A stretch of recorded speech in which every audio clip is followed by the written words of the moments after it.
यहां पर घायल एक मजदूर है जिसकी मौत हो गई। जो बड़ा हादसा हुआ इसमें एक की मौत की खबर है। यह भी जानकारी आपको दे दें कि आयरन फैक्ट्री में चिमनी गिर गई और यह बड़ा भीषण हादसा हुआ। मलबे में कई सारे मजदूरों के दबे होने की अब भी आशंका है। बता दें कि अभी भी रेस्क्यू ऑपरेशन चल रहा है। प्रशासन की टीम वहां पर जुटी हुई है। एक मजदूर की मौत भी हुई है। ज्यादा जानकारी भी लेंगे। सहयोगी हमारे साथ लगातार जुड़े हुए हैं। प्रशांत भी जुड़े थे, उमेश भी हमारे साथ जुड़ गए हैं। उमेश, एक मजदूर की मौत की खबर है बिलासपुर में। क्या बिलासपुर का यह मजदूर था? क्या अपडेट है, क्या जानकारी है, बताइए विस्तार से।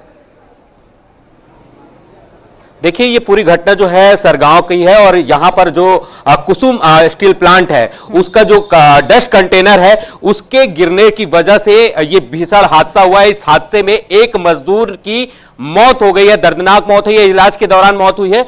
मजदूर मनोज घृतलहरे के रूप में पहचान की गई है। बताया जा रहा है कि चिमनी जो पहले से जर्जर थी, इसकी शिकायतें जो है मजदूरों ने पहले भी की थी, बावजूद उसके जो स्टील प्रबंधन है उसने ध्यान नहीं दिया था और यही वजह है कि यह लापरवाही का जो भेंट है, जो मजदूर है वो उसकी भेंट चढ़ गया। और पूरे इस मामले को लेकर वहां पर मौके पर जो है पूरी जिले प्रशासन की टीम है, बिलासपुर की टीम, मुंगेली जिले की जो टीम है वो मौके पर पहुंची हुई है। एसडीआरएफ की टीम पहुंची हुई है। बड़े बड़े 2-3 क्रेन लगाए गए हैं। वहां पर जो है एसडीआरएफ की टीम मौके पर पहुंचकर जो है रेस्क्यू का कार्य कर रही है। लेकिन सबसे बड़ी बात यह है कि ये जो कंटेनर था ये 200 टन का था। इसमें राखड़ था और ये गर्म उबलता हुआ राखड़ था, जिससे कहीं ना कहीं जो मजदूर दबे हैं वो कहीं ना कहीं हताहत हुए होंगे। हालांकि इस दौरान 2 जो मजदूर थे उनको तत्काल इलाज के लिए भेजा गया था, जिसमें मनोज घृतलहरे की दो इलाज के दौरान मौत हो गई। वहीं अन्य जो है मजदूर उसकी इलाज चल रही है। ये दोनों जो मजदूर है वो वहीं सरगांव के रहने वाले। हमारे साथ मनोज के परिजन है, उनसे जानेंगे कि कितने दिन से मनोज वहां काम कर रहा था, क्या लापरवाही बरती गई है, क्या चाहते हैं अब आप? उसको 2 महीना हुआ है काम करते हुए और उसका 3 बच्चा है, 2 लड़की है, 1 लड़का है। उसका परवरिश चाहिए और उसका तो कोई है ही नहीं है। माँ बाप, अब तो मैं अकेला हूँ, तब सियाना हो गया तो उसको स्कूली पर सब बच्चा खर्चा जो है वो मिलना चाहिए, सरकारी नौकरी मिलना चाहिए उसको। और बिना लापरवाही से, बिना सेफ्टी का काम करवा रहा था मैनेजमेंट।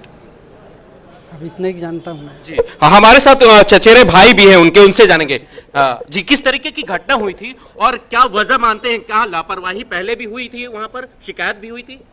अब उस शिकायत के बारे में तो हम लोग नहीं जान रहे हैं, बट लापरवाही तो हुई है मैनेजमेंट से, जिसके कारण उनकी मौत हुई है। अभी तो सिर्फ यहाँ का पता चल रहा है जो हॉस्पिटल में हॉस्पिटलाइज हुए थे उनका, और बाकी वहाँ पे कितने लोग दबे हुए उसके बारे में कोई जानकारी नहीं है। जी, ये जो मनोज था वो क्या काम करता था? मनोज वहाँ पे फिटर का काम करता था। किलिंग का मेरे ख्याल से कुछ साफ सफाई, उनके बारे में मेरे को उतना आइडिया नहीं है, लेकिन वो फिटर का काम करते थे। लगभग कितने मजदूर रहे होंगे उस दौरान?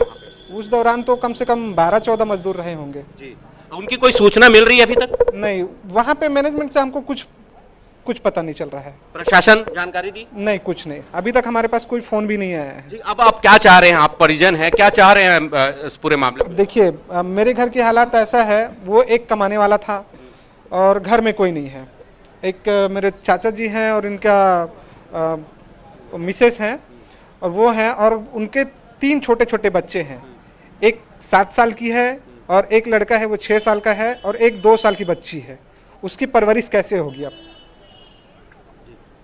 तो हम चाहते यही हैं कि सरकार की तरफ से एक जने को कम से कम सरकारी नौकरी, और जब तक बच्चों की परवरिश के लिए, उनकी शिक्षा के लिए कुछ किया जाए। देखिए, परिजनों का सीधे तौर पे कहना है कि कहीं ना कहीं जो प्लांट प्रबंधन है उसने कहीं ना कहीं लापरवाही बरती और उस लापरवाही की जो भेंट है वो मनोज घृतलहरे चढ़ चुका है। प्लांट है जो धड़ल्ले से चल रहे हैं, खामियां बहुत सारी है, मरम्मत की जरूरत है, मॉनिटरिंग की जरूरत है, पर नहीं होती और इसका खामियाजा आम जनता को या आम लोगों को या फिर वहां पर काम करने वालों को भुगतना पड़ता है। लंबे वक्त से यहाँ की शिकायतें मिल रही है। वहां के क्षेत्रवासी है वो भी कहते हैं कि वहां के प्रदूषण से वो परेशान है, पर इसे और किसी ने भी ध्यान नहीं दिया और ये बड़ा हादसा पेश आया। बहुत